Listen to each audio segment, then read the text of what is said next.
Hey guys, welcome to Tech Approved. So today we're going to be talking about the new Samsung Galaxy Z Fold 2. Samsung really has to do something about these names, like Samsung Galaxy Z Fold 2 5G. These names are just getting really long. Anyways, besides the names, this year's Fold is pretty incredible. It still costs $2,000 just like the previous one, but Samsung has really taken the first Fold and fixed many of the problems people had with the original one. Probably the biggest change from last year's model is a new outside display. With last year's Fold having a display that was tiny and didn't cover the whole front screen on the outside, Samsung has pushed this new display all the way to the edges, and it just looks wonderful. Many owners of the previous Fold had said that they almost never used the outside display, as it was just too tiny to do anything. This year we will definitely have people using the outside display. On the inside display, the bigger display, Samsung has also upgraded the panel to 120Hz display, making it a lot smoother. The huge camera area covered on the inside of last year's Fold has also been replaced with a much simpler single punch hole camera. Now you're probably wondering, why did Samsung have to add a camera on the inside when there's one on the outside and you can just use it with the other display? Well, it seems like Samsung decided to use this as users will be able to use the inside display in new ways, as a laptop with a webcam. So we're going to go talk in more depth about how this works, but right now let's just talk about the new hinge. So this year's new Fold also got better hinges and a way to keep dust out of them. So we all know how badly Samsung had made the hinges on the original Fold with dust getting underneath the display and it would just stop working. This year's display has received Samsung's ultra thin glass, the same that Samsung uses on the Z Flip, so hopefully this will mean the new screen will be more durable to scratches and stuff like that. The design of this year's Fold is absolutely stunning, and it's a device that just shows that Samsung can really make some good looking devices. With a design similar to the new Note 20, it has also received the cool new Mystic colors such as Mystic Bronze. This year's new Fold has also received 4 different hinge colors that you'll be able to choose from to truly customize your Fold. Now for some of the specs.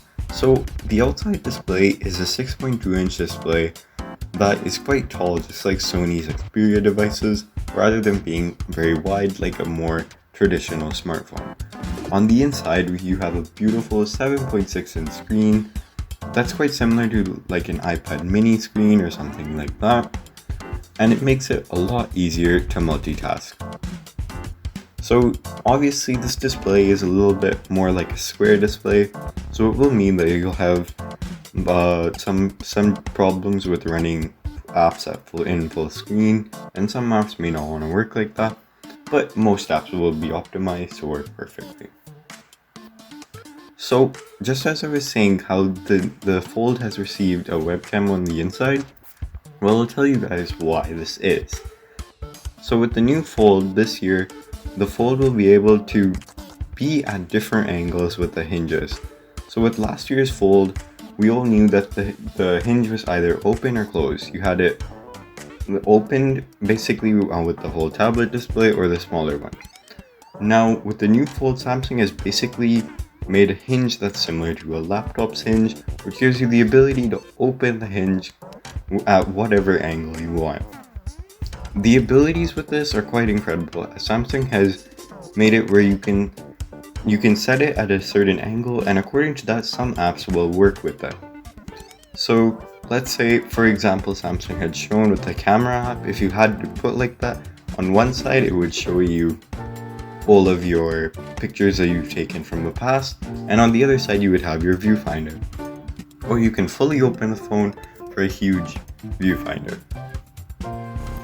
So this new Fold is also going to be quite interesting for someone interested in the new xCloud features, as you will simply be able to connect your controller and then pop open your phone for a great tablet-like experience on a bigger display.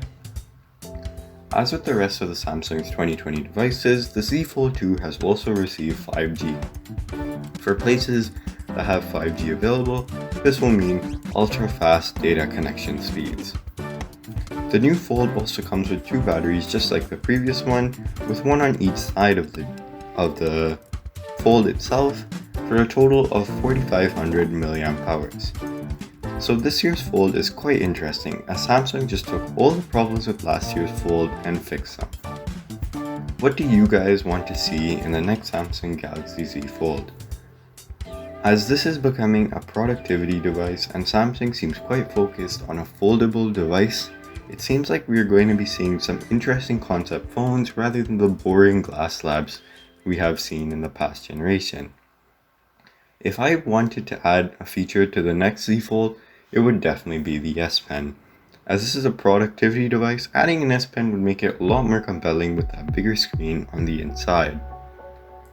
Ultimately, this would probably mean that Samsung would kill its Note series, but it wouldn't really serve a purpose as the Note devices are meant to be the best power phones. So why have the Notes if the Folds are going to be the best new power phones? So I wouldn't expect this to happen anytime soon, but it would also be a challenge to create a pen that won't do damage to the foldable display, as even though Samsung's still calling it ultra thin glass, we do know that this type of glass can still take damage. So if you guys liked today's video, please be sure to like and subscribe, share this video with everyone you know, and tell us what you would want to see in the next Fold down in the comments.